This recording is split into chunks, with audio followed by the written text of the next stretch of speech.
Hello and welcome back to Bookish. Today I thought I would do a tag. It's not Tag Tuesday, but I think I'm going to start making videos on Wednesdays, videos for Wednesdays and Saturdays, and kind of cut back by one on the number of videos I make. And so I thought I would do, tags on Wednesday just to be contrary because I'm a contrary old man, I guess. And the tag I wanted to do today is the Soggy Expat Book Maniac Random Questions tag, created by Heather over at the Soggy Expat Book Nerd channel and by Sean the Book Maniac. They made this as a collaboration, and I think for the most part, if I remember, the questions have nothing to do with books and just are really random questions.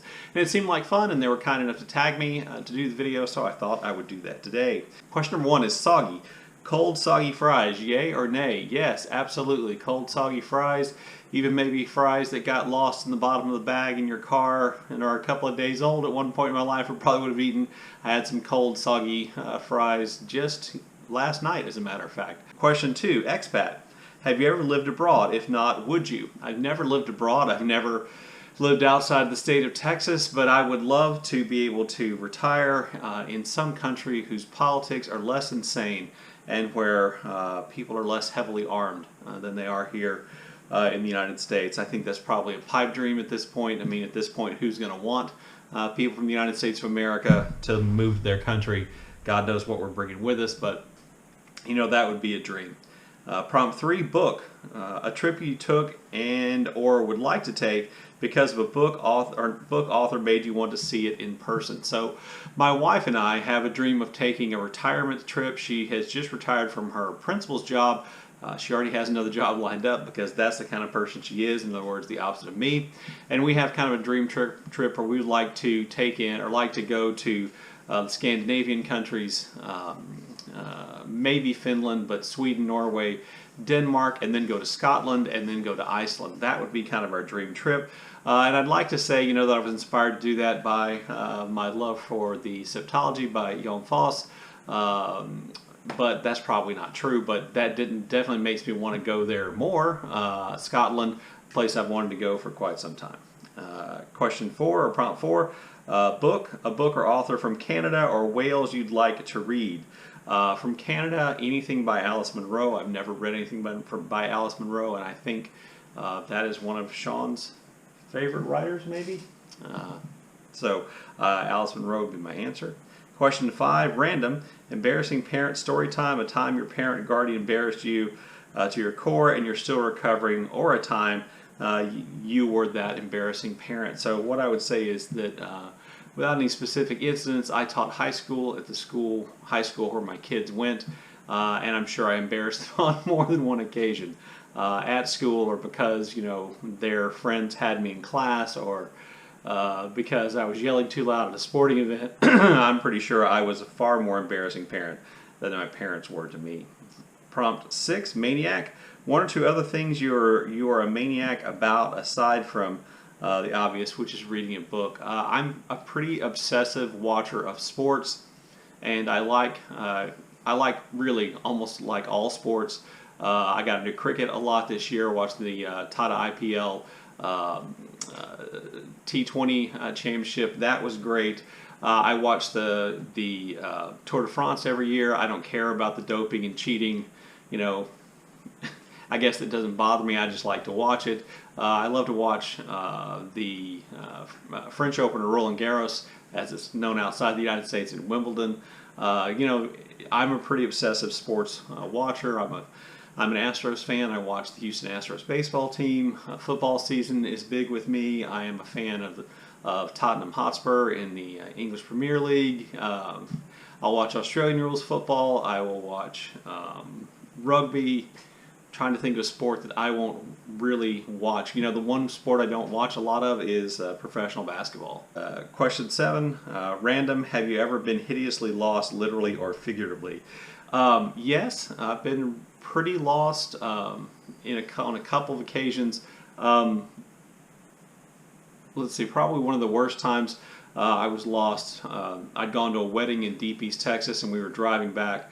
My would-be wife and a friend of ours were driving back, and if you've ever been to East Texas, if you've ever been really out in the country, when it gets dark, it gets completely dark. And we took a wrong turn, ended up going down the wrong highway for a long period of time. couldn't remember where we took the wrong turn and had a hard time getting back.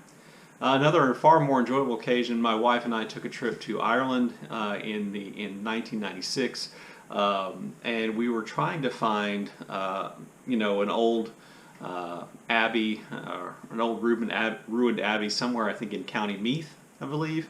We were looking for it, and we went off down, what for us, being Americans, seemed like really narrow one-lane roads in Ireland. We had encounters with a lot of dogs who liked to chase the car, and we got kind of lost, but that was kind of fun, sorting ourselves out and getting back going the right way. But yeah, I've been pretty lost before.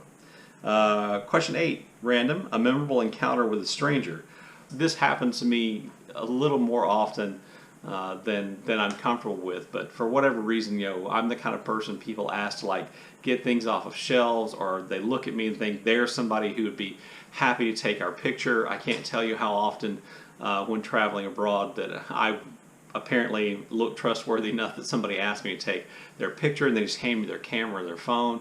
So I've done that a lot. Probably the most memorable one lately is I was visiting my daughter in Austin. And she and my wife were off doing something, and I went fishing.